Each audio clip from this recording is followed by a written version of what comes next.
ഈശോമിശിഹായ്ക്ക് സ്തുതിയായിരിക്കട്ടെ. അപ്പോസ്തല പ്രവർത്തനങ്ങൾ 12-ാം അധ്യായം. യാക്കോബിൻ്റെ വധം. അക്കാലത്ത് ഹെറോദേസ് രാജാവ് സഭയിൽപ്പെട്ട ചിലരെ പീഡിപ്പിക്കാൻ തുടങ്ങി. അവൻ യോഹന്നാൻ്റെ സഹോദരനായ യാക്കോബിനെ വാളിനിരയാക്കി. യഹൂദരെ ഇത് സന്തോഷിപ്പിച്ചുവെന്ന് കണ്ട് അവൻ പത്രോസിനെയും ബന്ധനസ്ഥനാക്കാൻ ഒരുമ്പെട്ടു. അത് പുളിപ്പില്ലാത്ത അപ്പത്തിൻ്റെ ദിവസങ്ങളായിരുന്നു. അവനെ കാരാഗൃഹത്തിൽ അടച്ചതിനു ശേഷം 4 ഭടന്മാർ വീതമുള്ള 4 സംഘങ്ങളെ അവൻ കാവലിന് നിയോഗിച്ചു. പെസഹ കഴിയുമ്പോൾ അവനെ ജനത്തിൻ്റെ മുൻപിൽ കൊണ്ടുവരാമെന്നായിരുന്നു അവൻ്റെ ഉദ്ദേശം. അങ്ങനെ പത്രോസ് കാരാഗൃഹത്തിൽ സൂക്ഷിക്കപ്പെട്ടു. സഭ അവനു വേണ്ടി ദൈവത്തോട് തീക്ഷ്ണമായി പ്രാർത്ഥിച്ചു കൊണ്ടിരുന്നു. കാരാഗൃഹത്തിൽ അത്ഭുതം.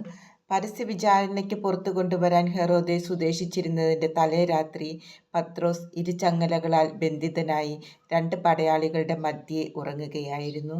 പട്ടാളക്കാർ കാരാഗൃഹ വാതിൽക്കൽ കാവൽ നിൽക്കുന്നുണ്ടായിരുന്നു. പെട്ടെന്ന് കർത്താവിൻ്റെ ഒരു ദൂതൻ പ്രത്യക്ഷനായി. ആ മുറിയാകെ പ്രകാശം നിറഞ്ഞു.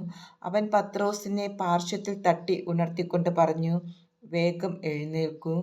അപ്പോൾ അവൻ്റെ കൈകളിൽ നിന്ന് ചങ്ങലകൾ താഴെ വീണു.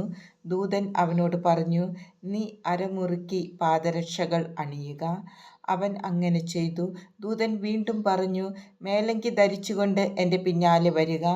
അവൻ പുറത്തിറങ്ങി ദൂതനെ അനുഗമിച്ചു. എങ്കിലും ദൂതൻ വഴി സംഭവിച്ച ഈ കാര്യം യാഥാർത്ഥ്യമാണെന്ന് അവന് തോന്നിയില്ല. തനിക്കൊരു ദർശനമുണ്ടായതാണെന്നേ അവൻ കരുതിയുള്ളൂ. അവർ 1-ാമത്തെയും 2-ാമത്തെയും കാവൽ സ്ഥാനങ്ങൾ പിന്നിട്ട് നഗരത്തിലേക്കുള്ള ഇരുമ്പ് കവാടത്തിലെത്തി. അത് അവർക്കായി സ്വയം തുറന്നു. അവർ പുറത്തു കടന്ന് ഒരു തെരുവ് പിന്നിട്ടപ്പോൾ ദൂതൻ പെട്ടെന്ന് അപ്രത്യക്ഷനായി. അപ്പോഴാണ് പത്രോസിന് പൂർണ്ണ ബോധം വന്നത്.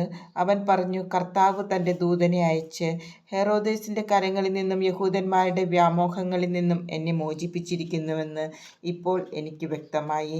ഇക്കാര്യം ഗ്രഹിച്ചപ്പോൾ അവൻ മർക്കോസ് എന്ന് അപരനാമമുള്ള യോഹന്നാൻ്റെ അമ്മയായ മറിയത്തിൻ്റെ വീട്ടിലേക്ക് പോയി. അവിടെ വളരെ പേർ സമ്മേളിച്ച് പ്രാർത്ഥിച്ചു കൊണ്ടിരിക്കുകയായിരുന്നു. അവൻ പടിവാതിൽക്കൽ മുട്ടിയപ്പോൾ റോദ എന്ന വേലക്കാരി ഇറങ്ങി വന്നു നോക്കി. പത്രോസിൻ്റെ സ്വരം തിരിച്ചറിഞ്ഞ അവൾ സന്തോഷഭരിതയായി വാതിൽ തുറക്കുന്ന കാര്യം മറന്ന് അകത്തേക്ക് ഓടിച്ചെന്ന് പത്രോസ് വാതിൽക്കൽ നിൽക്കുന്നു എന്നറിയിച്ചു. "നിനക്ക് ഭ്രാന്താണ്" എന്ന് അവർ പറഞ്ഞു. അവൾ വീണ്ടും തറപ്പിച്ച് പറഞ്ഞപ്പോൾ, "അവൻ്റെ കാവൽദൂതനായിരിക്കും" എന്നായിരുന്നു അവരുടെ മറുപടി. പത്രോസ് വാതിൽക്കൽ മുട്ടിക്കൊണ്ടിരുന്നു. അവർ കതക് തുറന്നപ്പോൾ അവനെ കണ്ട് വിസ്മയിച്ചു.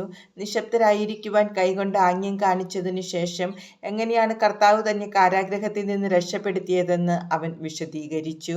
ഈ സംഭവം യാക്കോബിനോടും സഹോദരന്മാരോടും പറയണമെന്ന് അവൻ ആവശ്യപ്പെട്ടു. അനന്തരം അവൻ അവിടെ നിന്ന് പുറപ്പെട്ട് വേറൊരു സ്ഥലത്തേക്ക് പോയി.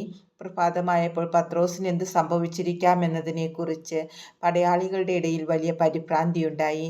അവനെ അന്വേഷിച്ച് കണ്ടെത്താതെ വന്നപ്പോൾ ഹെറോദേസ് കാവൽക്കാരെ വിചാരണ ചെയ്യുകയും അവരെ കൊല്ലാൻ ആജ്ഞാപിക്കുകയും ചെയ്തു.